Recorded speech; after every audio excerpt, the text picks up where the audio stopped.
Hey everyone, Jordan here.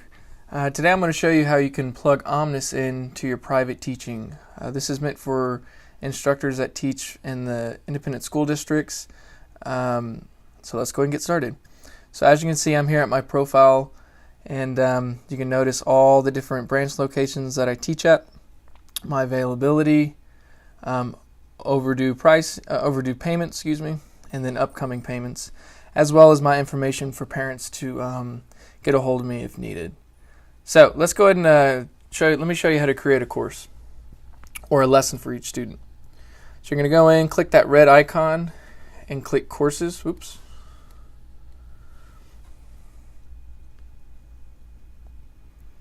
And you're going to notice all of my current courses for every student for each campus. My saved courses or my archived courses, these are lessons that have been either canceled or completed.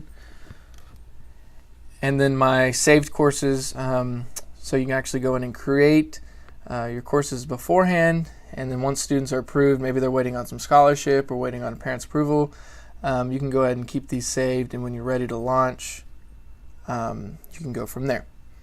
So let's go ahead and create a course. First, you're going to go ahead and put the input the course name. Usually what I do is I put the student's name and then lesson. Then you're going to go in and select the course type. So in this case, it's an individual private lesson. And the age group is middle school. And the level is an 8th grader and percussion. So if you teach multiple instruments, like I do some drum set lessons and percussion lessons, so you can actually go in and create different categories to make it easier to organize your schedule. And then you're going to go ahead and select the type. Now for private instructors who teach at multiple schools, go ahead and click Client. This is going to help the system notice that you're teaching at maybe multiple campuses. You notice that there's actually 2 other options in studio. This would be like at your home studio or maybe at your primary location. And then online if you're wanting to do any online Skype lessons. So for this case, we're going to do Client. And then you're going to go ahead and select an instructor, which will probably just be you. And then your student limit. Okay, you want to make sure that this number is 1 if it's a private lesson. If it's multiple, maybe a group lesson, you can change that number from there. Then you're going to notice you can actually attach any course documents. So this might be maybe the all-state music, found it on YouTube, or maybe some PDF copies of warm-ups or exercises. So from here you can actually create and add course documents for each student. Let's go ahead and program our lessons. So you're going to go in and select the frequency, and in this case you meet with your student every week. The number of classes or the number of sessions. This might be a little bit different for some instructors. For me, I actually calculate the amount of lessons I can fit into one semester. And for this fall semester, I'm actually doing 12 lessons for each student, all the way up from September to December. And I've actually created a few extra dates for some wiggle room in case a student was absent or maybe some in-school testing, etc. Then I'm going to go and select the days. So this student in particular is going to meet every Friday, starting, let's say, today. Start time, let's say it's going to be at 8:30 in the morning. Okay, then you're going to go ahead and select the duration. Now for most lessons, it's either going to be 25 minutes or 30 minutes. So I'll select the 25, and then we're going to create each lesson. Notice you have all of your dates created, okay, all the way from September to November. Now, of course, there's going to be some dates in here like Thanksgiving break, maybe Christmas break. One of my school districts actually is offering a fall break in middle October.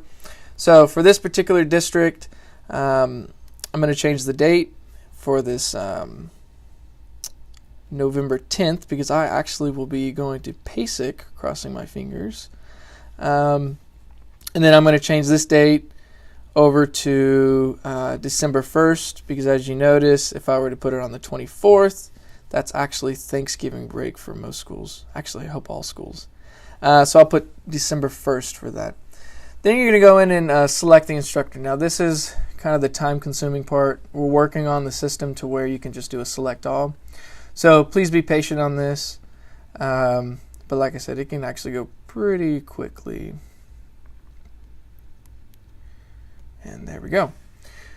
Now you can notice that each session or each lesson you can attach a document. Okay, we have 3 different attachments available. You can attach a YouTube link. Like I said, maybe you have an Allstate example video you want to post.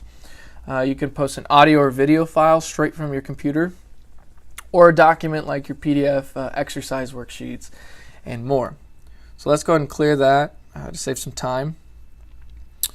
And then you want to go ahead and try to maybe confirm each lesson. Okay, make sure that you did plug in the right dates, because once the session is launched, you cannot go back and change lesson dates.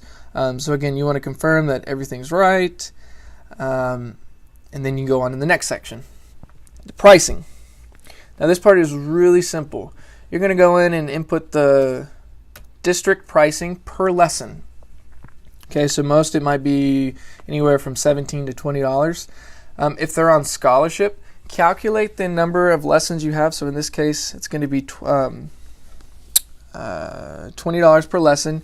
Say if they're on a $10 scholarship, that's half of the lesson price. So you can actually go in and put 50% discount, making sure that the parent and student is only paying for what they qualified for. Then you're going to go in and select the installment dates. For me, in this case, I put the 15th of every month is when every invoice is due. So that's what I'm going to go ahead and do here. 15th of September,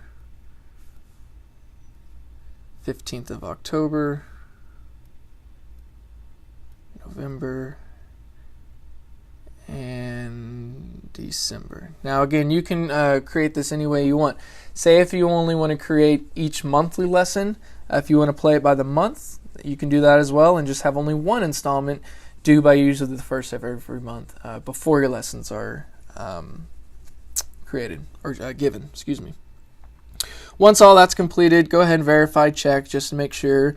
Once again, once this lesson is launched, you cannot go back and change pricing or lesson dates. Now here's another easy part. You're just going to add your student. Now in this case, it's just an example, so I'm not going to actually add a Brittany Sumter. But you can see I could click on any student I wanted, and I can remove them.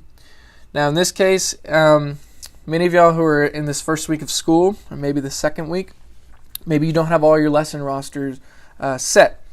So you can actually go ahead and save this lesson, and it's already been created for you. And you go in and refresh the system, and you're going to notice that Brittany Sumter's lesson is right there ready to go. Now once that parent has agreed, okay, and all their paperwork's set in, you can go in and make sure you confirm the lesson again, right? You can see, notice all the different lesson dates, the different times. You can make some attachments if needed. The pricing's all set. You can actually go in and add the student right then and there.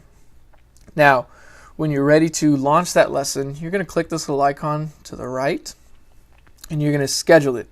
Now notice if you don't have any students involved in it, the system won't let you launch it. So make sure you add the student beforehand, and then you're going to go ahead and update it and schedule it. Let's go ahead and check it out from our scheduling.